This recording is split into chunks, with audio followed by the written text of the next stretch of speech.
Helicopter, helicopter. Para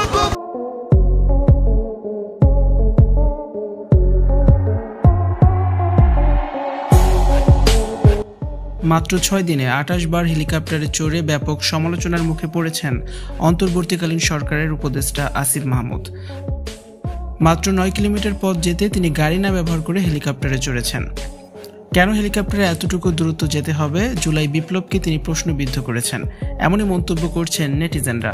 viewers, পুরো ভিডিওটি শুরু থেকে শেষ পর্যন্ত দেখে অবশ্যই আপনার মতামতটি জানিয়ে দিন। অন্তর্বর্তীকালীন সরকারের উপদেষ্টা হওয়ার পর নানান কারণে সমালোচনার মুখে পড়েছেন উপদেষ্টা আসিফ মাহমুদ। এবার নতুন সমালোচনা তাকে জেঁকে ধরেছে। সোশ্যাল মিডিয়ায় পাওয়া তথ্য অনুযায়ী আসিফ মাহমুদ 6 দিনে 28 বার হেলিকপ্টারে চড়েছেন, আর এতে তিনি পূর্ববর্তী সব রেকর্ডই ভেঙে দিয়েছেন। কেন এতবার হেলিকপ্টারে ভ্রমণ করেছেন আসিফ মাহমুদ?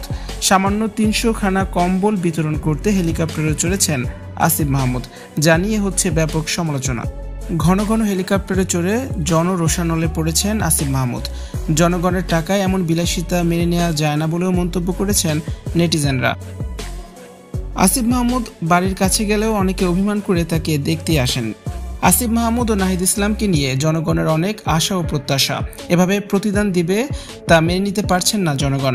9 কিলোমিটার পথ যেতে হেলিকপ্টারের কি প্রয়োজনীয়তা রয়েছে? এমন প্রশ্ন তুলেছেন সকলেই। মাত্র 300 খানা কম্বল বিতরণ করতে হেলিকপ্টার নিয়ে যাওয়া বিলাসিতা বলে মন্তব্য করেছেন। এদিকে গত রাত্রে সচিবালয়ে ভয়াবহ অগ্নিকাণ্ডে আসিফ মাহমুদ ও নাহিদ ইসলাম দুজনেরই অফিস পুড়ে ধ্বংসস্তূপে পরিণত হয়েছে।